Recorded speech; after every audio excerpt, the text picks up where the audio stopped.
வாழ்க்கையில் சில விஷயங்களில் நம்ம பிடிவாதமாக இருக்கணும். பிடிவாதம்னா நம்ம நினச்சதை அடையிறது வரைக்கும் அந்த பிடிவாதத்துலேருந்து நம்ம பின்வாங்கவே கூடாது. ஆனால் சில விஷயங்களுக்கு மட்டும்தான். எல்லா விஷயங்கள்லேயுமே பிடிவாதம் பிடிக்கணுமா அப்படின்னு கேட்டால் கண்டிப்பாக கூடாது. இந்த பிடிவாதம் அப்படிங்கிறது நிறைய பின்விளைவுகளை நமக்கு ஏற்படுத்தும். எந்த விஷயங்களில் நம்ம பிடிவாதம் இருக்கிறோம் அப்படிங்கிறது ரொம்ப ரொம்ப முக்கியம். பிடிவாதம் அப்படிங்கிறது யார் அதிகமாக பிடிப்பாங்க? சின்ன குழந்தைய பிடிப்பாங்க. அவங்க நினைக்கக்கூடிய பொருளை அவங்க அடையிறது வரைக்கும் பிடிவாதத்தோடு இருப்பாங்க. அப்போ மாணவர்களுக்கு, குழந்தைகளுக்கு நம்ம எந்த விதத்தில் பிடிவாதமாக இருக்கணும் அப்படிங்கிறத கண்டிப்பாக சொல்லி கொடுக்கணும். இந்த பிடிவாதத்தை மையமாக வச்சு தான் ஒரு சின்ன கதை சொல்கிறேன், கேளுங்க. ரேவதி அப்படிங்கிற ஒரு பள்ளி மாணவி, நல்லா படிக்கக்கூடிய மாணவி, நல்ல திறமையான ஒரு பொண்ணு. அவங்கள்ட்ட ஏதாவது வேலை கொடுத்தோன்னு வைங்களேன், அதை கச்சிதமாக செஞ்சு முடிக்கக்கூடிய மாணவி. எவ்வளவு தான் திறமைசாலியாக இருந்தாலும் அவங்களுக்கும் ஒரு குறை இருக்கும்.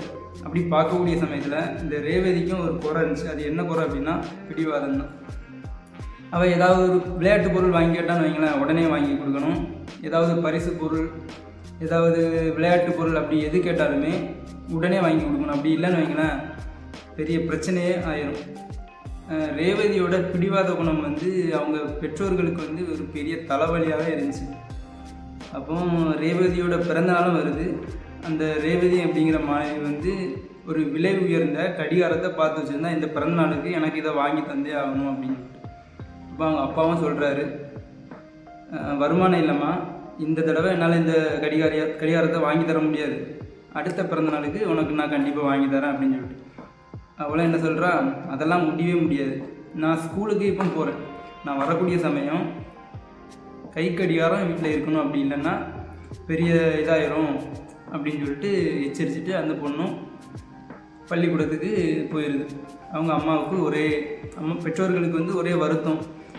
ஐயோ, இவள்கிட்ட நம்ம எப்படி சொல்லி புரிய வைக்கிறது அப்படின்னு சொல்லிட்டு ஒரே வருத்தம். வகுப்பும் முடியுது, அந்த பொண்ணும் திரும்பி வராங்க. வீட்டில் கை கடிகாரம் இருக்கும், நம்ம சந்தோஷமாக அதை போட்டு நண்பர்கள்ட்ட விளையாடலாம் அப்படின்னு சொல்லிட்டு. அப்போ வரக்கூடிய வழியில் ஒரு பெரிய மலைக்கு எல்லோரும் என்ன பண்ணுவாங்க, ஒதுங்கி நிற்பாங்க. அந்த பொண்ணும் ஒரு குடிசை ஓரத்தில் ஒதுங்கி நிற்கிறாங்க. வீட்டில் இருந்து சத்தம் வருது. என்னடா அந்த சத்தம் அப்படின்னு சொல்லிட்டு அந்த பொண்ணும் கவனிக்குது. அப்போ அந்த வீட்டில் உள்ள சின்ன பொண்ணு அவங்க அப்பாட்ட சொல்லுது, என்னப்பா காலில் இப்படி அடிபட்டுருக்குது, ஆனால் நீ இப்போ வேலைக்கு போகிறேன்னு சொல்கிறியே அப்படின்னு சொல்லிட்டு கேட்கக்கூடிய சமயம் அந்த அப்பா சொல்லுவார், அந்த குடும்பத் தலைவர் சொல்லுவார், இல்லைம்மா நீ டூருக்கு போகணும்னு சொன்னல, நான் கண்டிப்பாக வேலைக்கு போனால் தான் உன்னால் அந்த டூருக்கு போக முடியும் அப்படின்னு சொல்லிட்டு அந்த குடும்பத் தலைவர் சொல்லுவார். அப்போ அந்த மாணவி சொல்லும், இல்லைப்பா நான் டூர் அடுத்த வருஷம் நான் போய்கிட்டுறேன், நீங்கள் ஓய்வெடுங்கப்பா அப்படின்னு சொல்லிட்டு அந்த மாணவி நான் டூருக்கு போகலை அப்படிங்கிறத சொல்லும். அப்போ அந்த குடும்பத் தலைவி சொல்லுவாங்க, என்னங்க பண்ணையார் வீட்டில் ஆள் தேவைப்படுது, வேலைக்கு கூப்பிட்டாங்க, நான் வேணால் ஒரு வாரம் போயிடுறேன், அப்போ நம்ம பொண்ணை டூருக்கு போய்க்கலாம், நீங்களும் ஓய்வு எடுத்துக்கோங்க அப்படின்னு சொல்லக்கூடிய சமயத்தில் அப்போ தான் அந்த ரேவதி அப்படிங்கிற பொண்ணுக்கு ஆச்சரியமாக இருக்கும்.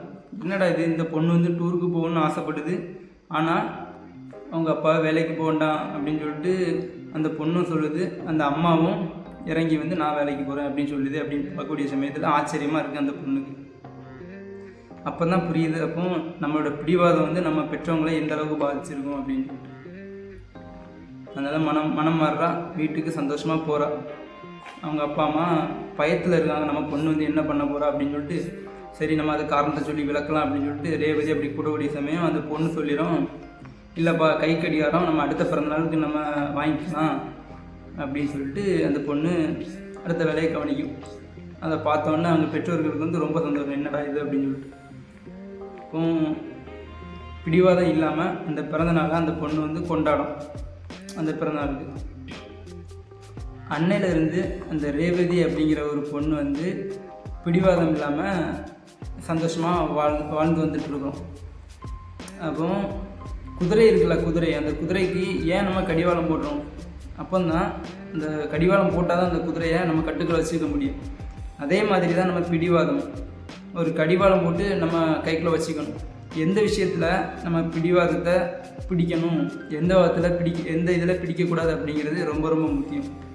அதனால் பிடிவாதம் அப்படிங்கிறது எந்த விஷயத்தில் பிடிக்கணும் பிடிக்கக்கூடாது அப்படிங்கிறத நாமளும் கற்றுக்கணும், நம்முடைய குழந்தைகளுக்கும் கண்டிப்பாக கற்றுக் கொடுக்கணும்.